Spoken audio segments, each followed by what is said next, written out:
ദൈവതിരുനാമം മഹത്വപ്പെടുമാറാകട്ടെ. ഏറ്റവും പ്രിയപ്പെട്ട CTMM കൂട്ടായ്മയുടെ അംഗങ്ങൾ എല്ലാവർക്കും ക്രിസ്തുയേശുവിൽ സ്നേഹവന്ദനം. ദൈവ സംസർഗത്തിനായി ഹൃദയാന്തര മനസ്സുകളെ ഒരുക്കുന്ന വിശുദ്ധ എൽദോ നോയമ്പിലേക്ക് നമ്മൾ പ്രവേശിച്ചിരിക്കുകയാണ്. ഈ കുടുംബ കൂട്ടായ്മയിൽ ഞാൻ ഏറ്റവും സന്തോഷിക്കുന്നു, ദൈവത്തെ സ്തുതിക്കുന്നു. കാരണം മറ്റ് കുടുംബ കൂട്ടായ്മകളെക്കാൾ വേദപുസ്തക പഠനത്തിനും പ്രാർത്ഥനയ്ക്കും മാത്രം പ്രാധാന്യം നൽകുന്നത് കൊണ്ടാണ് തന്നെ. ഏറ്റവും ശ്രേഷ്ഠമായ ഒരു സങ്കീർത്തന ഭാഗമാണ് ബഹുമാനപ്പെട്ട ഐസക് അച്ഛൻ ധ്യാനത്തിനും ചിന്തയ്ക്കുമായി തിരഞ്ഞെടുത്തിരിക്കുന്നത്. സങ്കീർത്തനം 1:2 ധ്യാനത്തിനും പ്രാർത്ഥനയ്ക്കും ഉതകുന്ന അക്ഷയ ഖനിയാണ് സങ്കീർത്തനങ്ങൾ.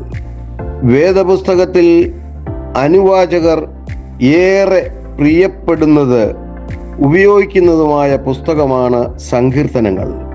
പണ്ഡിതനെയും പാമരനെയും, ഭക്തനെയും പാപിയെയും, കുബേരനെയും കുചേലനെയും ഒരുപോലെ ആകർഷിക്കുന്നു.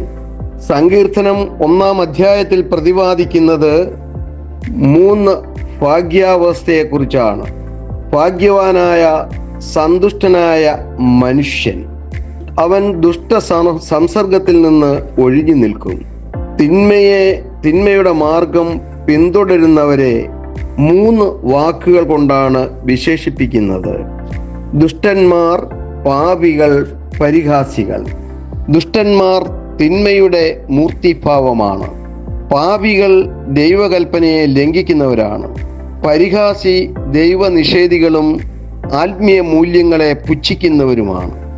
ആദ്യം നടക്കുന്നു, പിന്നീട് നിൽക്കുന്നു, അവസാനം ഇരിപ്പ് ഉറപ്പിക്കുന്നു. അങ്ങനെ സംഭവിക്കാതിരിക്കുന്നവർ ഭാഗ്യവാന്മാർ. കർത്താവിൽ അനുഗ്രഹീതരെ, മേൽപ്പറഞ്ഞവയിൽ ഏത് അവസ്ഥയിലാണ് നമ്മൾ നമ്മുടെ അനുദിന ജീവിതത്തിൽ സ്ഥിതി ചെയ്യുന്നത് എന്ന് ചിന്തിക്കണം.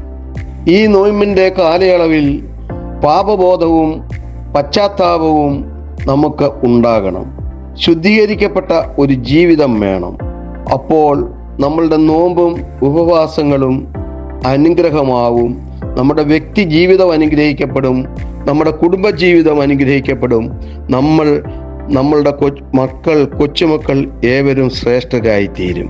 ആയതിന് ഈ ധ്യാന ചിന്തകൾ വരും ദിവസങ്ങളിൽ നടക്കുന്നതൊക്കെയും നമ്മുടെ വ്യക്തി ജീവിതത്തിലും കുടുംബജീവിതത്തിലും ഏറ്റവും അനുഗ്രഹമായി തീരുവാൻ പ്രാർത്ഥിച്ചുകൊണ്ട് എൻ്റെ ഈ ചെറിയ സന്ദേശം ഉപസംഹരിക്കുന്നു.